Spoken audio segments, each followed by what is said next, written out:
qualification of senatorial candidate Bongo.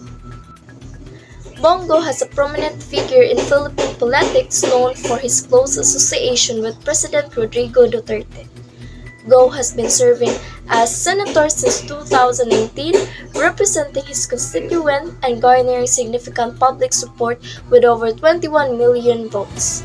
Prior to this, he served as special assistant to President Duterte from 2016 to 2018, gaining experience in governance matter and policy implementation. He currently chairs influential Senate committees in health and demography and sport, demonstrating his commitment to public service through his legislative agenda, which focuses on healthcare improvements, disaster resilience, and sports development. Senator Go holds a bachelor degree in marketing from Ateneo de Davao University and has studied management at De La Salle University. Senator Go holds a bachelor degree in marketing from Ateneo de Davao University and has studied management at De La Salle University. Senator Go has authored or co-authored 32 laws and sponsored or co-sponsored 170 laws in 18 Congress, including the Malasakit Center Act, aimed at providing medical assistance to Filipinos. His extensive involvement in public service since 1998, working closely with President Duterte, gives him deep insight into national issues.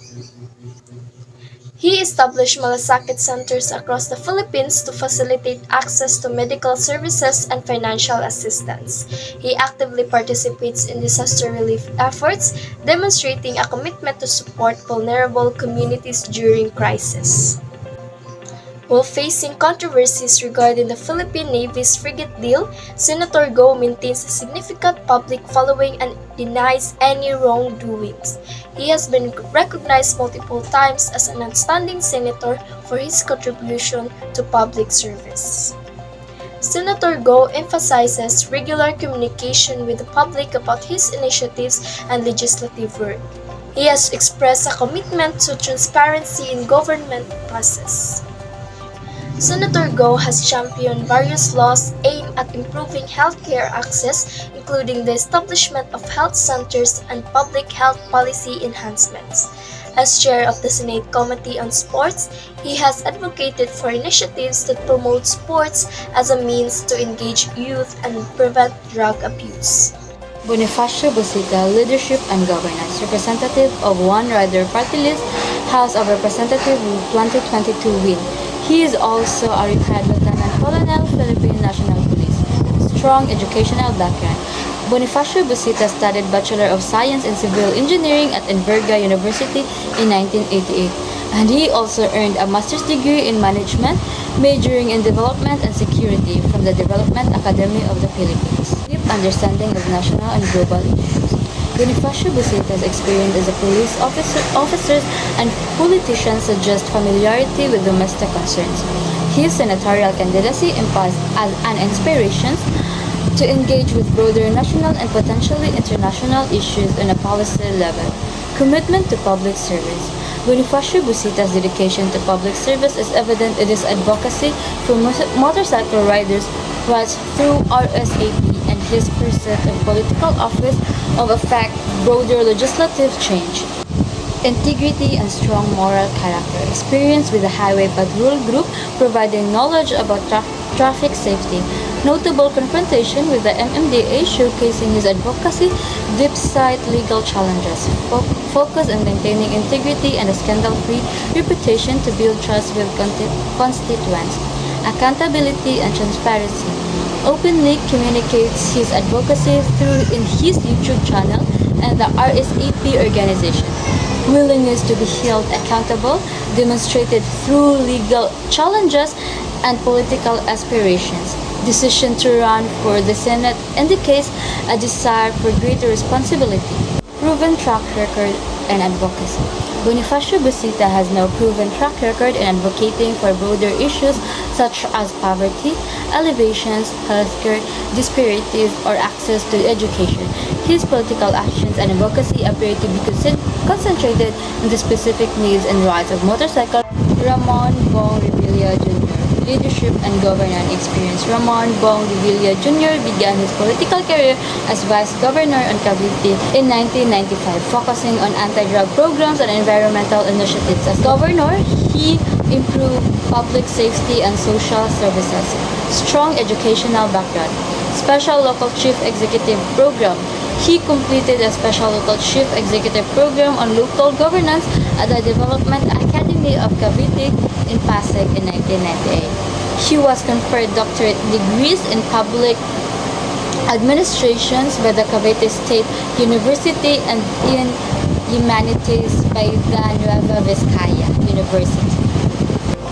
Deep understanding of national and global issues. Senator Bong Revilla has over 28 years of public service, starting as Vice Governor of Cavite in 1995. He has served multiple terms in the Senate since 2004 and has worked on significant issues like social justice, disaster response, and teacher welfare. Commitment to public service. Transformed Cavite into a safer province. Initiated long-term social service programs, including Cavite Rescue 161, advocated for environmental protections as chairman of the task force Bantay Likas Yaman. Strong moral character. Anti-corruption efforts as Vice Governor and Governor of Cavite. Commitment to transparency as head of the Senate Committee of Public Works. Authorship of significant legislations. Resilience and overcoming political challenges. Accountability and transparency. Senator Ramon Bong Revilla Jr.'s long career in public service includes rule as Vice Governor and Governor of Cavite, Chairman of the Videogram Regulatory Board, Senator. His consistency championed social justice, implemented disaster relief programs. Proven track record. Ramon Bong Revilla Jr. has focused on improving social services, education, and healthcare access through initiatives like Cavite Rescue 161, the Cavite Korea Friendship Hospital, and the Karunungan Ating Palaguing Educational Program. Hello, my name is Shaira Jane P. Elsa, and today I'd like to introduce you to Danilo Cadaning Ramos, a senatorial candidate in the 2025 Philippine elections. Let's talk first his leadership and governance experience. Danilo Ramos has extensive leadership experience as chairperson of Kilosang Magbubukid ng Pilipinas, or KMP, the largest farmers association in the Philippines. He has also served as Secretary General of Alyansa ng Magbubukid sa Bulacan and Alyansa ng Magbubukid sa Gitnang Luzon, demonstrating governance skills in grassroots movements. The second one is about his strong educational background. Danilo Ramos does not have formal educational credentials in public administration. However, his practical expertise comes from decades of hands-on work in agrarian reform and advocating for farmers' rights, which has been his primary form of education. And the third one is understanding of national and global issues. Ramos has consistently addressed national challenges like agrarian reform, food security, and rural poverty. He actively opposes policies such as the rice tariffification law and advocates of a ban on agricultural land conversion. So there are two types of national and global issues of Danilo Ramos, which is that number of laws promulgated, and the second one is the number of years service. So now let's tackle the number of laws promulgated. Danilo Ramos has not held public office, so he has no record of promulgating laws. However, he aims to push for measures like banning agricultural land conversion and supporting pro-farmer policies if elected. The second one is the number of years in service. Ramos has over 40 years of service in activism, starting as Secretary General of Alyansa ng Magbubukid sa Bulacan in 1983. The fourth one is the commitment to public service. Ramos' activism against human rights violations, land grabbing, and neoliberal policies clearly demonstrates his dedication to serving marginalized communities and fighting for social justice. The fifth one is the integrity and strong moral character. Ramos has been a victim of political violence, including the 1987 Mendiola massacre, and continues to oppose corruption while advocating for justice for farmers. And the sixth one is the accountability and transparency.